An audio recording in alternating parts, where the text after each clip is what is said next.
Aloha and welcome to 21.3 Degrees North. I'm Jennifer Killinger, your host for today and every day. We're filming on location today at the University of Hawaii at Manoa. I've got with me Eric Shimabukuro and Casey Sobreros. They are each on the Falkor and the Kila Moana as undergrad research assistants. Both of these are research vessels associated with the students from University of Hawaii at Manoa. So what was a major task on the Falkor? Well, the Falkor trip was specifically to study the submarine ridge off of Kaena Point, which is a very interesting feature because the bottom topography causes the tides as they flow in and flow out to experience a slight change because they have to go over this very steep bathymetry on the bottom. So as the tide comes in, normally it's just a very smooth in and out procedure.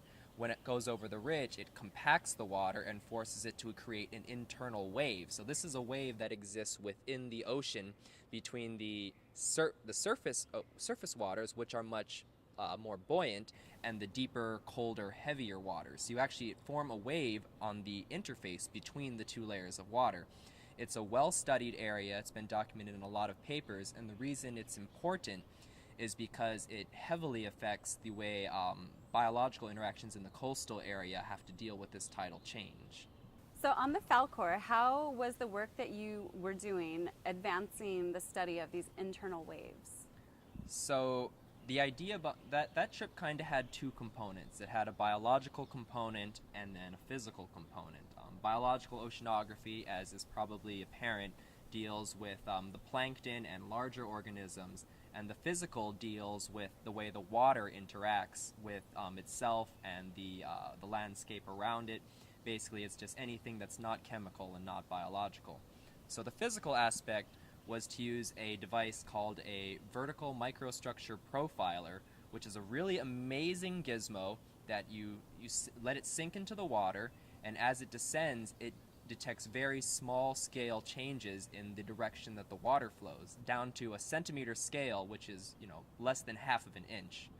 And the reason we were doing that is to look for turbulence. Now, turbulence in the water is a way for nutrients to get dispersed. It's kind of like shaking a glass up. Mm-hmm. You shake a bottle up, that's a lot of turbulence, a lot of unpredictable flow back and forth. That's important for dispersing nutrients, moving phytoplankton communities. And what it indicates is that there could be a hydraulic jump, which is a very specific feature that is distinct from internal tides. The idea behind a hydraulic jump, like you can think of hydraulics like the way pistons and things work by compressing a fluid. So this shows that the water is actually compressed for a couple seconds as it passes over the ridge. Does that make it shoot out faster on the other side? Exactly, yeah. And so it's very difficult to look for turbulence because it's a very small scale phenomena, which is why we're using that fancy vertical microstructure profiler to go down there and see if there is turbulence. Does the turbulence look like it's creating a hydraulic jump, or is it just general wave action? What did you do to collect?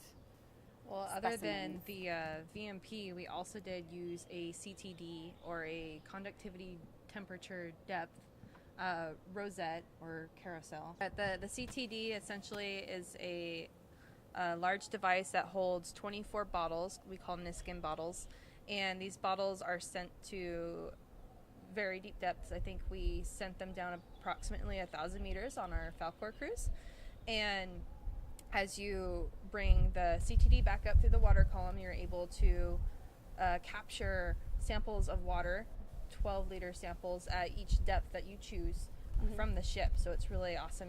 The CTD comes back up, and we sample the water, and you can feel the temperature change between the water and the different Niskin bottles. So what were the temperatures like of that water? Well, the water that we pulled from the CTD, it was really exciting because you could definitely tell what depths the water came from. For example, a bottle that you sampled water from 1,000 meters under the surface was probably the equivalent of putting your hand in an ice chest. It was super cold. And then the water that was closer to the surface, maybe 25 meters, is more like swimming in at the beach. Pretty warm, especially like Hawaii's weather. It's very, very warm water. So it was really exciting. You could definitely tell roughly where the water came from. And so once you brought this water up, then what was the next step? And there's several different projects being looked at, one of which was looking at the O2 concentrations in the water. So we had to put the water in these very tiny vials and make sure that there was no excess oxygen in the bottle. So on the Falkor, what was a typical work day like? Well, typically our shifts were 3 a.m. to 3 p.m. or 3 p.m. to 3 a.m. Mine was the p.m. to a.m. So I got to work during sunset, didn't pick that up. But Eric did work the opposite shift, and he got to work more during the day. But essentially all the tasks were the same. Everyone got to work with the CTD, whether they were sampling from it or taking the samples back into the wet lab to add chemicals to it for whatever purpose, or even to learn how to do the radio calls to send out to the winch operator how fast to send the CTD down, when to stop it, when to bring it back up.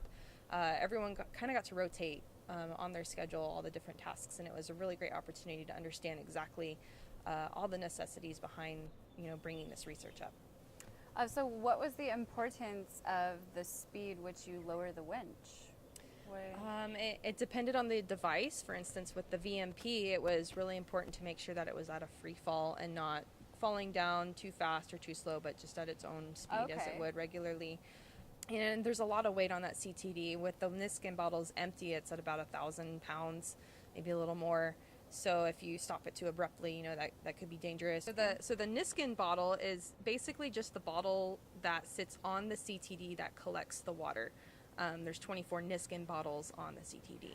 The total amount of water that you're collecting on there must be quite a bit. Yeah, 24 bottles, 12 liters each. It's over 300 liters, which would be about a couple hundred gallons or so. I mean, it's a significant amount, and you'd be surprised actually how quickly that 12 liters goes away. I mean, that's 6 2-liter bottles of soda, for instance. So, with a bunch of scientists scurrying around, taking samples for their various projects, it actually can get depleted pretty quickly. So you have to be a little bit careful, you have to ration it. And it's kind of funny because certain projects are more sensitive to how long the bottle remains on the deck. Oh, yeah, because things start to break down. Yep, things break down, air gets in, it changes. If the water heats up, some little bacteria or stuff that live in there, they can't really handle large temperature swings. Which, I mean, if you're coming up from that ice water bath way down at the bottom and now you're frying away on the surface. So there's a little bit of hustle to it. It's fairly entertaining, especially for the ship's crew, because they help, they coordinate bringing it back up, operating the heavy machinery and things like that. But as soon as it's on deck, everyone just runs around it to get whatever they need as quickly as possible. So on the ship, there's a whole lot of waiting, punctuated by moments of just scurrying as fast as you can.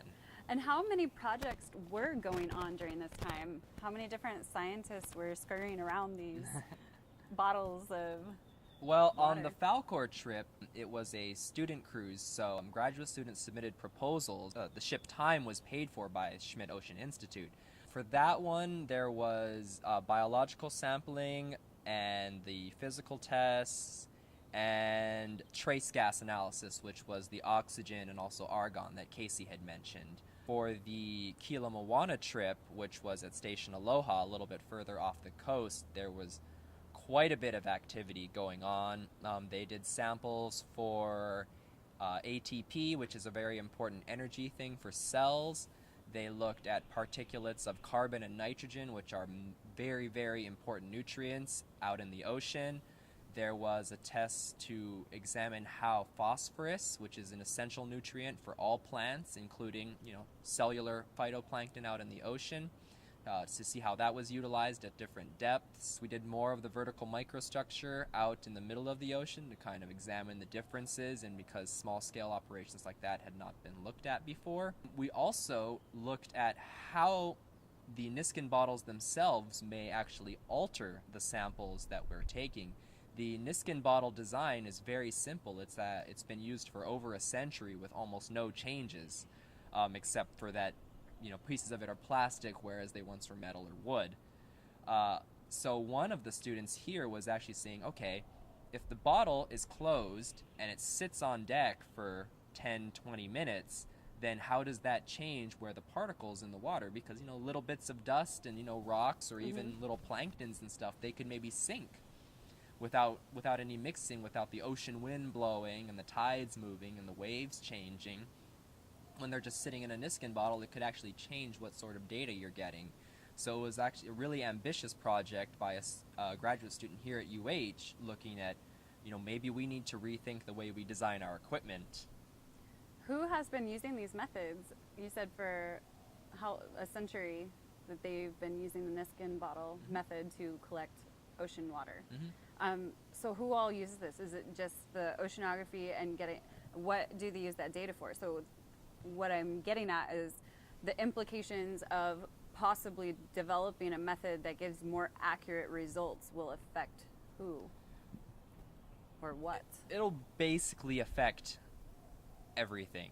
I mean, you can take it with a grain of salt, because if the samples are taken quickly, and if the CTD, because you pull it up out of the ocean, the boat is moving because of the waves. The package, the CTD itself is very heavy, so it's sort of swinging kind of like a pendulum, because it's following gravity as the ship moves back and forth. So there is a little bit of mixing that happens in there. For anything that's dissolved in the water, gases like oxygen and carbon dioxide, argon, and so on, they probably have a pretty even distribution. This most likely affects larger things, organisms, especially ones that can't swim, which is quite a few of phytoplankton, and then especially particles, which are just tiny flecks of dust, this and that, little bits of iron and other metals in the water that are a little bit heavier and tend to kind of sink. This could affect them. The results aren't really in yet. So for the different types of scientists that collect the data from these, is it just oceanography? And what do they use that information for? They use it to determine energy levels for different trophic levels. And so would it change the information that we have in our oceanography books? Would it change biological sciences? Would it change, chemistry? Would it change any of the reactions that we think occur at a certain rate? Or do we know what it might affect at this point, or is it? It's hard to say. Pretty much anything that's well mixed or evenly concentrated in the water, it probably won't affect. So the chemistry, maybe not so much. I'm not much of a chemist, so you can take what I say with a little bit of salt as well. Sea salt. Naturally. I think what it could have the greatest effect on is phytoplankton and bacterial communities, and then anything looking at metals. Okay. Because those things are kind of heavier and could settle. And part of the Niskin design, you don't actually look at the very bottom of the bottle, which, it's not very much water. It's, maybe, a 10 milliliters?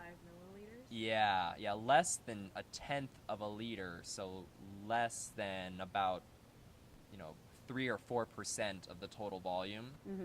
But it could contain quite a bit of the heavier particles. Yeah, and a lot of research has been demonstrated so many times in so many different settings that a lot of the general conclusions will be completely fine. But as our science improves, as our technology gets better, we look at finer and finer scale phenomena, and having a better design could therefore help us get more accurate samples as we move forward. A lot of the large scale stuff, while it's not fully understood, has been generalized enough in basic oceanography concepts to be safe, I guess, from being altered by a new method. But as we discover that there is detail upon, every detail has a subset of many, many details that are associated with it, as we get finer and finer scale, we need to have better and more accurate methods. And I think that's what this next step could provide. And that's pretty, like you said, it's a bit ambitious for a grad student to come up with this. It could potentially change something that's 100 years old. So that I feel like that would be a really great benefit of having these research cruises going out and being able to let students develop their own skills and learn new ways of using old equipment or develop new equipment to get a finer grain assessment of the Oh, absolutely. data? UH Manoa and really all the UH campuses are very well respected in the oceanographic community. I mean, what better place could you ask for to look at the ocean than beautiful Hawaii out here in the Pacific? They've revolutionized in some ways how people look at nitrogen out in the ocean. Like, a lot of really excellent research comes out of the University of Hawaii. It's one of the premier places for getting this sort of work done. So how long was the Falkor cruise? So the Falkor cruise was 5 days, 4 nights. And the Kilo Moana cruise was 11 days, 10 nights, about 60 miles north of the most northern part of Oahu, out at Station Aloha. And Station Aloha is basically just, when you're out there, it's just a buoy, and it encompasses a 6-mile radius surrounding that buoy. This is where all the samples were taken. So And that whole area is just considered Station Aloha. Yeah. How did you have to catch the CTD? What was the CTD doing that you needed to wrangle it? So it's basically a carabiner about the size of your hand. Okay, that's around. a pretty big one. And it was hooked onto a long pole with a rope attached to the carabiner specifically. So the pole held the carabiner, and we would hook the carabiner out onto the CTD, or the frame of the CTD. Did the carabiner, did it like stay open, or did it, you'd like, how it folds in, you would have to try to kind of... Carabiner is just on the end of the pole. The pole has a hook to keep it open, and then as soon as you hook the carabiner around the frame of the CTD, you just pull back and the carabiner slips shut. You throw the pole back and grab onto the rope and pull the CTD in. How far away from the ship was the CTD at this time? How far out are you having to get this? Like, I don't know, maybe 10, 15 feet. okay. And then the A-frame will slowly bring it closer and closer, and you just keep the line taut and make sure that that CTD doesn't swing around too much with the motion of the ocean. Why are cruises like this important? So, I mean, originally the only way to go out onto the ocean was to take ships out there and actually sample things, in situ, which means at the location.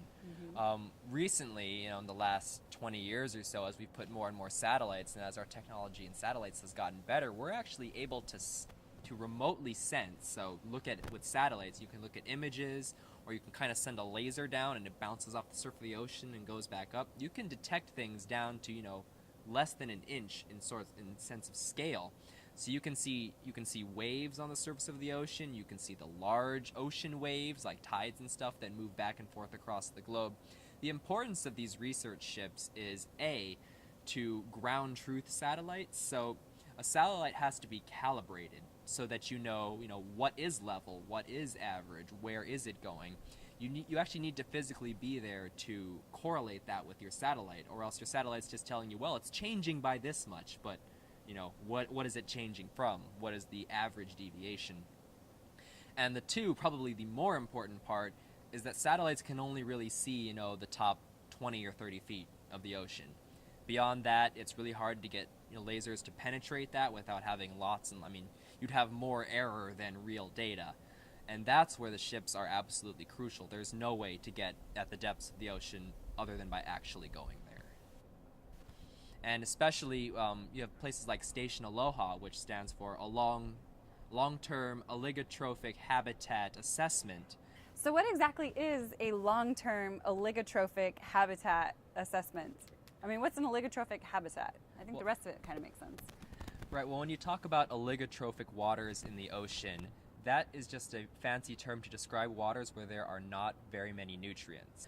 And the long term is the crucial component there, because without seeing something multiple times, you can't really see how it's changing over time. And the Earth has changes which take place on, from second to second to hours to days to years to hundreds of years and thousands of years. The Earth's climate, for example, changes on scales of at least 20 to 30 years. Only at that sense of scale can you actually see the climate vary, because, over the course of a year, even in Hawaii, it's a little hotter in the summer, it's a little colder in the winter. That doesn't mean the climate is changing, that just means the weather and the seasons are a little bit different. Whereas if you go to the same spot and you look at it all the time, for years and years and years, you can actually see how these things change gradually over time. And that's why another program here, HOTS, which is the Hawaii Ocean Time Series, they go to Station Aloha every month. They've been doing this for 25 years. It is an incredible assessment, an incredible long-term one, which shows us how, because you can see a big change from year to year and be like, wow, something is really different here. But it could have just been a strange year. And so you go back 10 years in a row, then you'll see if that was really a change or if it was just a strange spike. And so with these cruises, you get to do that because they get to go out into the same areas and test, for example, the Aloha Station. And so they've been able to collect this data out there and determine if climate change is measurable over time. Yeah, you can see how the Earth is changing. I mean, maybe not even in response to humans, maybe just as a natural cycle. Only then can you establish a baseline which you can compare to, for example, in the early 90s, there was the volcano eruption, Pinatubo. And what's interesting is, so the volcano erupted, it sent tons and tons of smoke into the air, and the smoke actually caused less sunlight to reach the Earth. And so, because of the sulfur particles in this volcanic ash that was released. Yeah, they would reflect the sunlight like tiny little mirrors floating around in the atmosphere. And so originally we thought that temperature had gone up a lot in the 90s, in the late 90s. What we realized was that was a recovery period after all the smoke had filtered out of the atmosphere. That's why you need to look at things for, over 10 years to actually get an idea. Because you can have random phenomena which, occur over 5 or 10 years, but it's not a true climate signal. It's an independent event. Like El Nino, exactly. The famous El Nino, which was, researched for years and years to really come to grips with that as an entire system. And really, El Nino in itself is not the entire system. They refer to it as ENSO, El Nino Southern Oscillation, which is still yet nested in an even larger system. Still, there's of course the Earth system. So that's why we need to monitor places for a long time. Because scientific research needs funding from private or government organizations to do it, and a lot of times, you'll go to a place once or twice, maybe in the span of a few years, and a lot of people who've worked in science a long time know without a doubt that 1 to 2 years is not long enough to look at the types of changes that are relevant to our climate. So the Kila Moana is the UH-based research vessel that's based out of Hawaii, but they travel other places and do research. Do you know of any places that they go? Yeah, I do. I know that this summer they're planning they do have a research cruise that they're going to be heading out to Tahiti here fairly soon. I believe they'll be out about 60 days, and I know that in the past they have done research up towards Alaska, Japan, and even off the coast of South America and Mexico, I believe. So the Kila Moana does travel quite a bit throughout the Pacific. So we also have this cup inside of a cup. This used to be about this size, correct? Absolutely. See, we talk a lot about, how deep we sent that CTD down, like how many meters below the surface it was. You kind of wonder, how do you know that for real? You could measure the amount of wire that you put down into the ocean, but a way to get a more accurate assessment and to know where the package is or where any instrument is actually pressure. So the whole time we say it was this many meters, what we mean is decibars, which is a measure of pressure. Because water is very heavy. It's 8 pounds per gallon. There's a lot of, and when you go down, 3,000-4,000 feet, there's a lot of weight pressing down on that water, which is one of the reasons it can get so cold. And so this little styrofoam cup here used to be about this size. If we send it down into the deep ocean where there's a lot of pressure, it just compresses that styrofoam together and you get a cute little cup. So whereas these letters were once about that big, they just get shrunken down.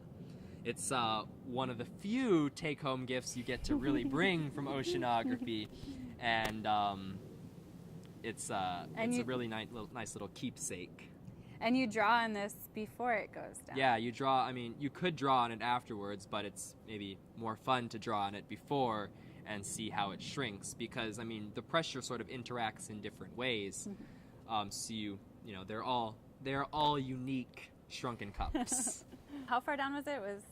This one actually didn't even go that deep compared to the ocean. It went down to about 1,000 meters. Okay. Out at Station Aloha, you can go down, you know, over 4,000 to get to the actual bottom of the ocean. Oh, cool. So for those of us who aren't too good at metric conversions, tell us how far down is 1,000 meters? Roughly 1,000 meters is about 3,280 feet. So you could estimate that in this area of the ocean where we were, the Station Aloha, the seafloor is somewhere around a little over 4,000 meters, and that comes out to about 2.5 miles below the surface. So it's pretty deep. That little cup went over half a mile below the ship. So if you were to put this even lower down, would it get even smaller and smaller? It would. Yeah, it would. Much smaller. The cutest little tiny styrofoam cups Yeah, ever. you'd need a magnifying glass to read it. I'm really excited to hopefully go on a couple more cruises. Maybe I'll have some good Christmas gifts to bring home to my family. You can make little earrings out of them. That would be awesome. People could do this in the future if there are students at UH Manoa or interested in the sciences. How would we go about finding more information about these cruises if we want to be involved or if we just want to learn more about it? A great way to find out more about these research cruises is to, one, head to the website. You could definitely Google Kilo Moana or the HOTS cruises. And I know the Kilo Moana on their website has a list of the scheduled research cruises and chief scientists designated for those cruises. And you can go on there and send in a request to volunteer. They'll definitely get back to you and let you know, do we need hands on, or, would you like to participate in a later cruise? Do you have to have any specific qualifications for this? Thankfully, no. No. Yeah, I know that. Generally speaking, I mean, we in our school program, there's a strong oceanography lean, but almost any training you need will be given to you aboard the ship, basically. For a lot of the entry-level operations, like catching the CTD with those clasps and even talking on the radio, can all be trained. They're all fairly simple procedures. You can be trained. You will learn. It is an amazing experience. So thank you guys for coming and talking today and letting us know about these research cruise opportunities. Aloha! Aloha!